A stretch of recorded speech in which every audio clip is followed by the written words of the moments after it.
नमस्कार, देशोन्नती संपादकीयमध्ये मी ऐश्वर्या शिंदे आपलं स्वागत करते। एकनाथ शिंदेंचा पक्ष नव्या सरकारमध्ये सामील होत असला तरी स्वतः एकनाथ शिंदे त्या सरकारचा भाग असतील की नाही याबद्दल संभ्रम आहे। शिंदे गटाच्या एका बड्या नेत्याने एकनाथ शिंदे उपमुख्यमंत्रीपद स्वीकारण्याची शक्यता कमी असल्याचे म्हटले। एकदा मुख्यमंत्री पदावर राहिलेल्या व्यक्तीला उपमुख्यमंत्रीपद स्वीकारणे प्रशस्त वाटत नसल्याचे या नेत्याचे म्हणणे आहे।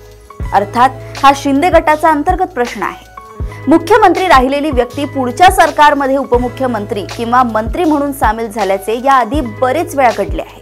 अगदी अलीकडेच म्हणजे स्वतः एकनाथ शिंदे यांच्या मंत्रिमंडळात देवेंद्र फडणवीस उपमुख्यमंत्री म्हणून काम करत होते। विशेष म्हणजे याच देवेंद्र फडणवीसांच्या मंत्रिमंडळात एकनाथ शिंदे 5 वर्षे मंत्री म्हणून कार्यरत होते। माजी मुख्यमंत्री अशोक चव्हाण उद्धव ठाकरेंच्या मंत्रिमंडळात सामील झाले होतेच। त्यामुळेच एकनाथ शिंदे या मंत्रिमंडळात सामील होत नसतील तर तो केवळ प्रतिष्ठेचा मुद्दा नाही, काही अन्य कारणेही असतील। एकनाथ शिंदे मंत्रिमंडळात सामील न होण्याच्या निर्णयावर म्हणजे तसा निर्णय त्यांनी घेतला असेल तर ठाम राहिले तर उपमुख्यमंत्री पदाची लॉटरी कुणाला लागते हा औत्सुक्याचा विषय आहे। शिंदे मंत्रिमंडळात सामील झाले नाही तरी ते आपल्या पक्षासाठी उपमुख्यमंत्री पदाची मागणी नक्कीच करतील। या पृष्ठभूमीवर सध्या 2 नावांची चर्चा सुरू आहे।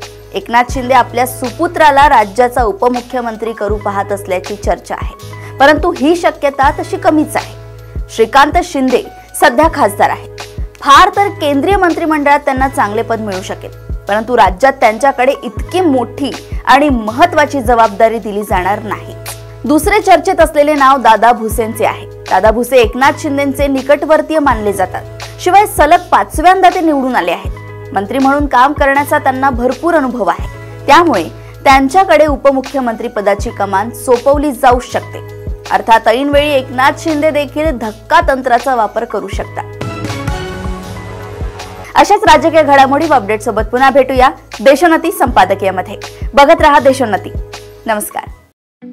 ठळक घडामोडींसाठी देशोन्नती न्यूज चॅनलला सबस्क्राइब करा आणि बेल आयकॉन प्रेस करा।